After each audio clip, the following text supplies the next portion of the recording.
10वां उपनयन संस्कार। उपनयन संस्कार में मुख्य कर्म यज्ञोपवीत का धारण करना है। यज्ञोपवीत का धारण करना गृहस्थ सूत्रों के अनुसार ब्राह्मण बालक का 8वें वर्ष में, क्षत्रिय का 11वें वर्ष में तथा वैश्य का 12वें वर्ष में करने का विधान है। उपनयन संस्कार का अभिप्राय यह है कि अब तक माता पिता अपने परिश्रम से बालक के जीवन पर ऐसे संस्कार डाल रहे थे जिनसे वह इस जन्म के संस्कारों के कारण नव मानव बन सके।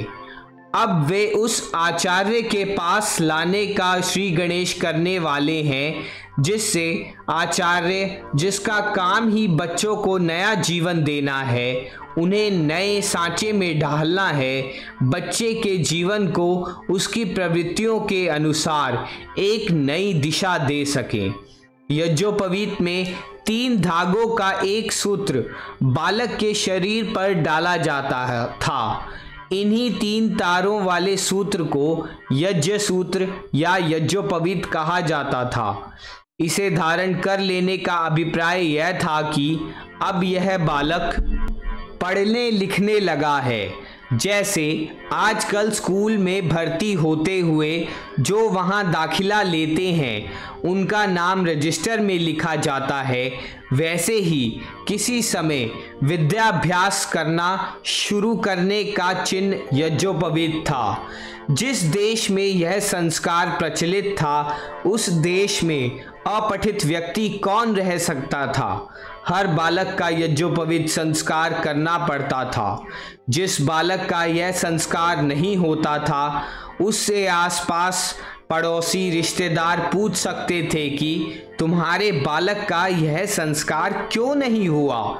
कई लोगों का कहना तो यह है कि पहले पहल यज्ञोपवीत अंग वस्त्र के ऊपर पहना जाता था, जहां से सबको दिख सके और इसे देखकर हर कोई यह अंदाज लगा सके कि यह बालक शिक्षा ग्रहण करने के लिए गुरु के पास जाता है।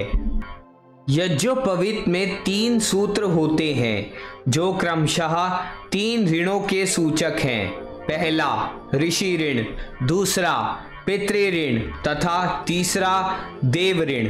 प्रथम ऋण ब्रह्मचर्य धारण कर वेद विद्या के अध्ययन से, द्वितीय ऋण धर्म पूर्वक गृहस्थ आश्रम में प्रवेश कर संतानोत्पत्ति से तथा तृतीय ऋण गृहस्थ का त्याग कर देश सेवा के लिए अपने को तैयार करने से निवृत्त होता है। इसलिए ये तीनों ऋण ब्रह्मचर्य, गृहस्थ तथा वानप्रस्थ इन तीनों आश्रमों के सूचक हैं। यही कारण है कि जब व्यक्ति इन तीनों ऋणों से मुक्त हो जाता है, तीनों आश्रमों को लांघ जाता है, तब इस सूत्र को विधान के अनुसार यज्ञ की अग्नि में डाल देता है, फिर इसे धारण नहीं करता और संन्यास आश्रम में प्रविष्ट हो जाता है। ऋषि ऋण। समाज में ऋषि लोगों ने ज्ञान विज्ञान का परिचय प्राप्त कर हमें ज्ञान दिया। यदि उनके पास ज्ञान ना होता तो हम निरे मूर्ख के मूर्ख रह जाते। जैसे उन लोगों ने ज्ञान प्राप्त कर उस ज्ञान को हम तक पहुंचाया, वैसे हम भी ज्ञान प्राप्त कर समाज में आगे आगे ज्ञान गंगा के बहते रहने का प्रबंध करें। इस बात को यज्ञोपवीत का एक सूत्र हमें याद दिलाता रहता है। जब हम ज्ञान प्राप्त कर रहे होते हैं तब ऋषियों द्वारा हम पर छोड़े गए ऋण की याद कर रहे होते हैं। यह कार्य ब्रह्मचर्य आश्रम में ही होता है, इसलिए ब्रह्मचर्य आश्रम में हमें ऋषि ऋण से उरीण होने की याद दिलाता है। पितृ ऋण। हमारे माता पिता ने ब्रह्मचर्य आश्रम समाप्त कर गृहस्थ आश्रम में प्रवेश किया और हमें उत्पन्न किया। यदि वह गृहस्थ आश्रम में प्रवेश ना करते तब हमारा जन्म कैसे होता। इसी प्रकार हम ब्रह्मचर्य आश्रम को समाप्त कर युवावस्था में गृह आश्रम में प्रवेश कर समाज को उत्तम संतति प्रदान करें। जिससे समाज का पिता से पुत्र, पुत्र से पौत्र, इस प्रकार का सिलसिला बना रहे। जब हम ब्रह्मचर्य आश्रम समाप्त कर गृहस्थ आश्रम में प्रवेश कर रहे होते हैं, तब अपने माता पिता द्वारा हम पर छोड़े गए पितृ ऋण की याद कर रहे होते हैं। यह कार्य गृहस्थ आश्रम में ही होता है। इसलिए यज्ञोपवीत का दूसरा सूत्र हमें गृहस्थ आश्रम में प्रवेश कर पितृ ऋण से उरीण होने की याद दिलाता है। देव ऋण। आश्रम जीवन का मुख्य उद्देश्य सकामता से निष्कामता की तरफ अग्रसर होना है। हम संसार के काम धंधों में इतने फंसे रहते हैं कि उनका मोह हमें बांधे रखता है।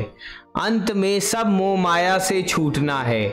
हमारे देश तथा समाज के बड़ों ने जीवन में प्रवेश कर उसके बंधनों को छिन्न भिन्न कर उसमें से निकलने तथा अपने को स्वतंत्र करने का प्रयत्न किया। उन्होंने गृहस्थ में प्रवेश कर गृहस्थ को छोड़ा, वानप्रस्थ आश्रम में पग धरा। इसी प्रकार गृहस्थ आश्रम को समाप्त कर हम भी समाज के भले उसकी सेवा के लिए वानप्रस्थ आश्रम में प्रवेश करें। गृहस्थ में ही ना फंसे रहें। इस बात को याद दिलाने के लिए यज्ञोपवीत का तीसरा सूत्र हमें समाज के दिव्य पुरुषों द्वारा हम पर छोड़े गए ऋण की तरफ इंगित करता रहता है।